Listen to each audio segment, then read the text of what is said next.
24 news आपल्या हक्काचे व्यासपीठ। शालेय शिक्षण मंत्री दीपक केसरकर यांच्या उपस्थितीत शालेय शिक्षण विभागाची आढावा बैठक संपन्न।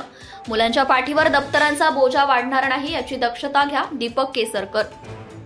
पुणे, विद्यार्थ्यांमध्ये गुणात्मक बदल घडवून आणताना त्यांच्या पाठीवर दप्तरांचा बोजा वाढणार नाही आणि शालेय विद्यार्थ्यांना चांगल्या दर्जाचा पोषण आहार मिळेल याची दक्षता घ्यावी असे निर्देश शालेय शिक्षण मंत्री दीपक केसरकर यांनी अधिकाऱ्यांना दिले आहे। महाराष्ट्र राज्य माध्यमिक व उच्च माध्यमिक शिक्षण मंडळ शिवाजीनगर येथे शालेय शिक्षण विभागाच्या आढावा बैठकीत मंत्री श्री केसरकर बोलत होते। यावेळी शालेय शिक्षण आयुक्त सूरज मांढरे, राज्य शैक्षणिक संशोधन व प्रशिक्षण परिषदेच्या सहसंचालक शोभा खंदारे, महाराष्ट्र राज्य परीक्षा परिषदेचे अध्यक्ष नंदकुमार बेडसे, महाराष्ट्र राज्य माध्यमिक व उच्च माध्यमिक शिक्षण मंडळाचे अध्यक्ष शरद गोसावी, शिक्षण संचालक महेश पालकर यांच्यासह दूरदृश्य प्रणालीद्वारे राज्यातील विभागीय शिक्षण उपसंचालक व इतर अधिकारी उपस्थित होते। श्री केसरकर म्हणाले, महिला व बालविकास विभागाकडून लहान मुलांसाठी कोणते उपक्रम राबवता येतील याची चाचपणी करावी। शिक्षकांनी विद्यार्थ्यांच्या गुणात्मक प्रगतीसाठी विशेष प्रयत्न करणे आवश्यक आहे। शिक्षण सेवा सप्ताह उत्तम रीतीने राबवावा। सर्व शाळांना इंटरनेट जोडणी असावी। जेथे इंटरनेट जोडणी नसेल तेथील प्रस्ताव सादर करावा। दुर्गम भागात उपग्रह कनेक्टिव्हिटी घ्यावी, त्यामुळे शाळेत ऑनलाईन कार्यक्रम राबवणे सोपे जाईल। शालेय विद्यार्थ्यांना चांगल्या दर्जाचा पोषण आहार मिळणे आवश्यक आहे। पोषण आहारात कडधान्य, पौष्टिक तृणधान्य आदींचा समावेश करावा। शिक्षण अधिकाऱ्यांनी वारंवार शाळेला भेटी देऊन पोषण आहाराची पाहणी करावी। विद्यार्थ्यांना चांगले प्रशिक्षण मिळण्यासाठी शिक्षकांनाही स्काउट व गाईडचे प्रशिक्षण देण्यात यावे।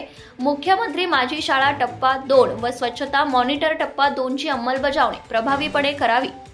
परसबाग योजनेअंतर्गत विद्यार्थ्यांना कृषी विषयाची आवड निर्माण होणे गरजेचे आहे।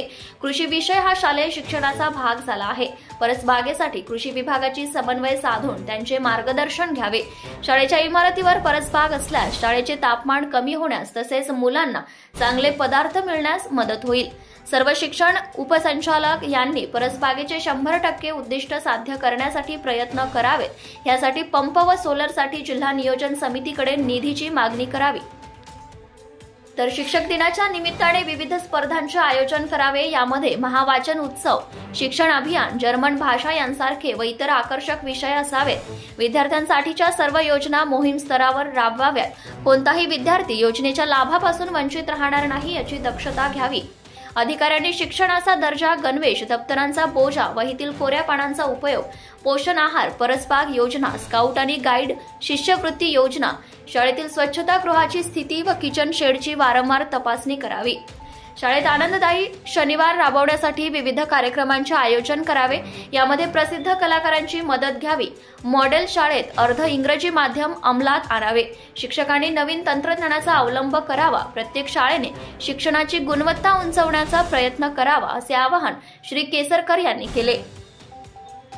यावेळी श्री मांढरे यांनी मुख्यमंत्री माझी शाळा सुंदर शाळा टप्पा 2, स्वच्छता मॉनिटर टप्पा 2, महावाचन अभियान टप्पा 2, परसबाग योजना, शिक्षण सेवा सप्ताह, पवित्र पोर्टल, केंद्र प्रमुख भरती, स्वयं अर्थसहाय्यित नवीन शाळांच्या मान्यतेबाबत बृहत आराखडा सद्यस्थिती या विषयांची माहिती दिली।